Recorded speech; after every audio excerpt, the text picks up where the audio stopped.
ہر انسان اپنے وجود میں کچھ پاورز کا احساس رکھتا ہے کہ میرے پاس خدا نے یہ طاقت دی ہے، خدا نے یہ مجھے پاور دیا ہے، لیکن معصوم فرماتے ہیں تو جسموں کے پاور کو تو جانتا ہے کہ تیرے پاس اختیار کتنا ہے، تیرے پاس طاقت کتنی ہے۔ جو نوجوان باڈی بلڈنگ کرنے جاتا ہے کہتا ہے میں 60 kg کا وزن اٹھا سکتا ہوں، کوئی کہتا ہے اکھاڑے میں اتر آؤ میں تم لوگوں کو زمین پر بچھاڑ دوں گا، یہ اتنا پاور ہے۔ یعنی جسمانی پاور پر انسان ناز کرتا ہے، جس طرح عمرو ابن عبدوت ناز کرتا تھا، جس طرح مرحب و انتر ناز کرتے تھے۔ لیکن مولا فرماتے ہیں تجھے یہ تو پتا چل گیا تمہاری جسمانی طاقت کتنی ہے، لیکن کیا کبھی تم نے اندازہ لگایا کہ تمہاری روحانی طاقت کتنی ہے؟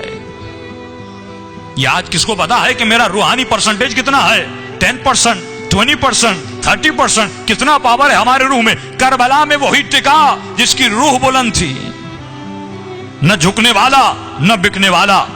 فرمایا یہ وہی ہو سکتا ہے جس کے اندر روحانی پاور ہو۔ آج اسپرچولیٹی کی کمی ہے، آج ہمیں یہی نہیں پتا کہ ہمارا روحانی پاور کتنا ہے۔ ایک لبنان کا ڈاکٹر ہے، کہتا میرے باپ کسان ہے، اس نے بڑی محنت کر کے مجھے آسٹریلیا بھیجا، میں ڈاکٹر بنا، MBBS ڈاکٹر۔ جب واپس آیا تنخواہ اچھی تھی، پڑھا لکھا تھا، لیکن کہتا ہے زندگی کے کچھ ایسے مسائل آئے کہ ان مسائل کی وجہ سے میں خودکشی کرنے چلا گیا۔ میں نے زہر لیا، پوائزن لیا، گھر آیا، زہر کو کھانا چاہا، لیکن دروازے پہ دستک ہوئی۔ جب دروازہ کھولا تو میرے بچپن کا دوست گھر میں داخل ہوا۔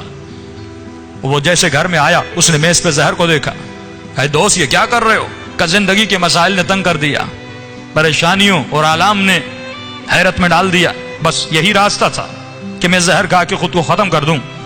لیکن وہ پڑھا لکھا زیادہ نہیں تھا، لیکن اس میں روحانیت کی طاقت بہت زیادہ تھی، اسپرچول پاور بہت تھا۔ آج بچوں کو A لیول پڑھائیے، O لیول پڑھائیے، لیکن اس کے ساتھ ساتھ ان کے روح کو بھی بلند کیجیے۔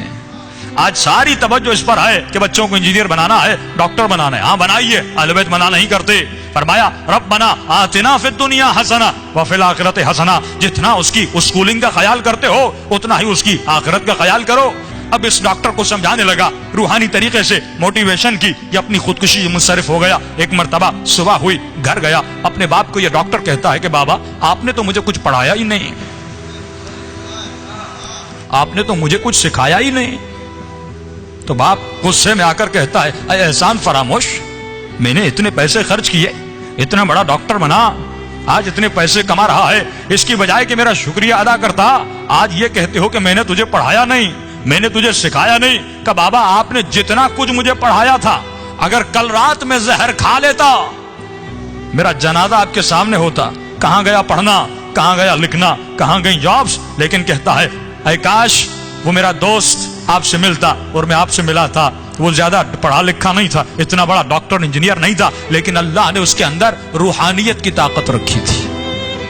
کتنے مصائب و آلام آئے اہل بیت پہ، اہل بیت نے کبھی خودکشیاں نہیں کی، وہ کبھی ڈپریشن میں نہیں گئے، وہ کبھی پریشانیوں میں نہیں گئے۔ ہم کیوں پریشان ہو جاتے ہیں؟ کیونکہ ہماری روحانی طاقت بہت کم ہے، ہمارا اسپرچول پاور بہت کم ہے۔ میں کہوں گا مولا یہ طاقت کیسے بڑھے گی، یہ پاور کیسے بڑھے گا، یہ روحانیت کیسے بڑھے گی؟ تو یہی آیت الا بذکر اللہ تطمئن القلوب، فرمایا ہمیشہ اپنی زبانوں کو ذکر پروردگار عالم میں مشغول رکھا کرو۔ آج یہ زبانیں ذکر خدا میں مشغول نہیں،